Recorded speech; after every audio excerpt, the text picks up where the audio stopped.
Greedy people are never happy, and I know this because Paul is never happy.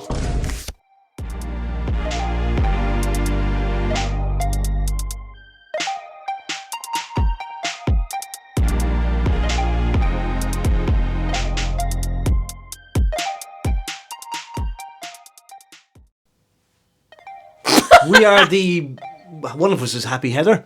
The other is unhappy, unsatisfied. But you're saying I'm greedy. You totally, Paul is never satisfied. You're saying I'm greedy. And you know what? You're right. I exude greediness sometimes because it's kind of, if you don't look after yourself in this world, nobody else will. Oh my gosh, fierce. No, it's not. It's not. And greed has been given a bad name, and it shouldn't have been given a bad name. To be greedy is good. It's okay. Being selfless is bad. It's going to give away your power. It depends on the type of personality you throw behind it, though. No, I think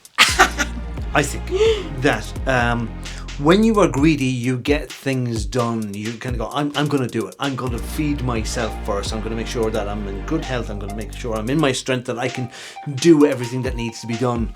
If I kind of go, no, I'm going to give away all my food and everything to Siobhan, and hopefully she might notice that I'm starving and hungry, and she might give me something back. Then I'm at the mercy of you. Why would you do that? I wouldn't. That's ridiculous. I wouldn't. I don't expect you to. Give away everything that you have and expect somebody to throw back a bit to you. You know, that's like looking for scraps then. But some people are like that. I don't know, Paul. I think greedy people are go-getters.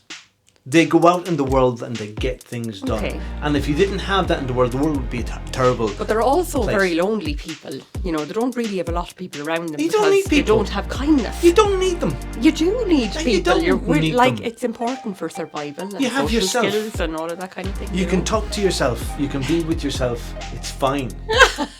So you have an insatiable desire for more. Oh yeah, greed is all good. The time. Greed is good. Because you see, more and more you're fulfilling your potential. You haven't just kind of peaked at a certain level and then plateaued within a kind of, well, that's it, I'm fine. Kind of made it. Because when you look at the money markets, the stock exchange. Okay, yeah. There are people who are making a killing on the stock exchange. They're going, that's fine, I've made enough now, I'm going home. No, they kind of go, I need to spot the next thing, and I need to get in, and I need to make money. So money does make the world go round, so therefore greed makes the world go round.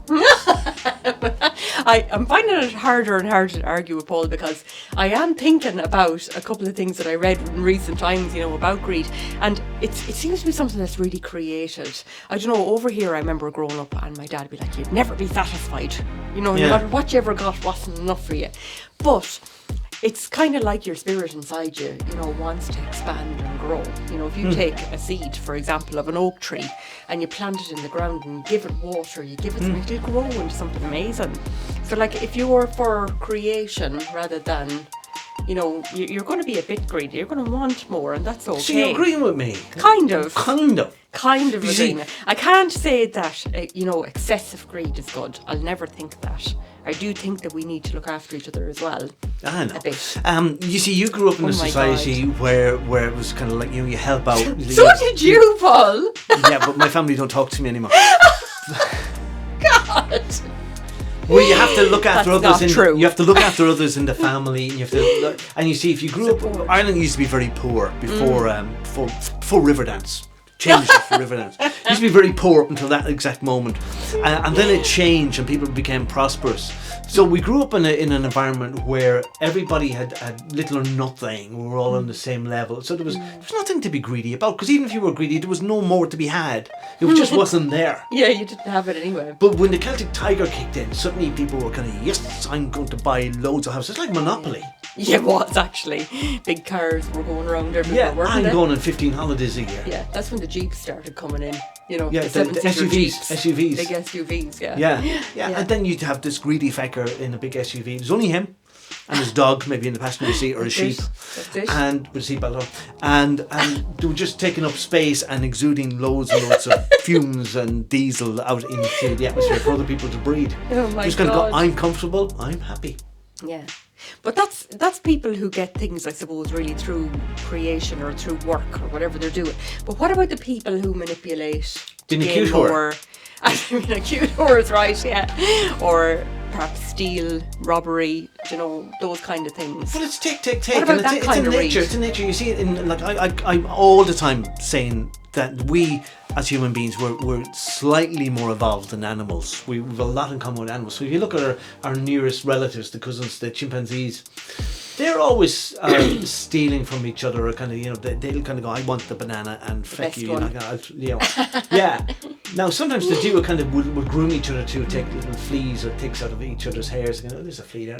Oh, that's nice. But they won't do a kind of. But they're getting They want something to kind of out go. of that. Do you want to, Protein. I'll share my flea with you. Do you want to have? Do you want to have? Would you like a bit of my flea? Yeah.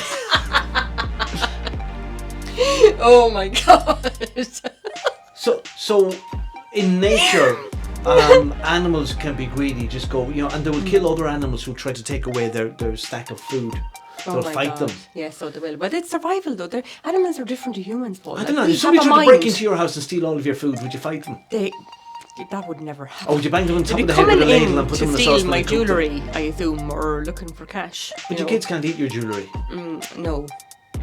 But If they were the going robbers stealing a head of cabbage and want. a ton of I've potatoes. never heard of anybody coming in to rob food. Have you? maybe if they're greedy enough. I've never had that situation. Actually, now I'm just that we're thinking, on the topic, I know where you live. I could, Oh my right. god, that is shocking. So if your house is broken into and they guard Oh, you the food around is and kind of go, gone. what was taken? Was the money? No, food. I know who that Food was. is gone. Oh my god, €200 worth of food. But you see, our basic need as human beings is to stay alive. Yeah. But do you think we've gotten more greedy as a society then by eating and drinking more? And, Oh yeah, because we eat and you drink know, a whole lot more than what gluttony. we need. It's mad, isn't Well, it? gluttony is good. Oh, Again, it's it's part not. of human nature. I think it's very bad for you. I know it's good. Because you isn't. feel happy, you feel heavy, and you feel full after you've had a big meal and a load of drink that you shouldn't have drank. I remember actually my mother's from the north, in Northern Ireland. Yeah. They were brought up different to the way we were down south there. But I remember it used to be a good thing if you were fat. And I remember an elderly neighbour from down the road grabbing a hold of my arm when I was about 10. And there's a grand wee lassie queering fat.